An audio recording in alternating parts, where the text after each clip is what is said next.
razor parts, front fender, shock covers, grips, bubbles.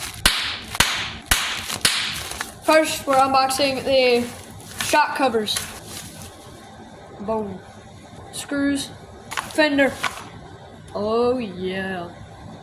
Grips. This goes on the throttle side, this goes on the other side. New grip. Oh yeah. Bigger grip. Just like that. Boom, just like that. I see it don't go up all the way, but I'm gonna take this off and scoot it up that way, so it'll be butt up against it. Now the shock guards. That's the shock guards. Now we're gonna do the fender. Out with the old. Out with the old. Out with the old.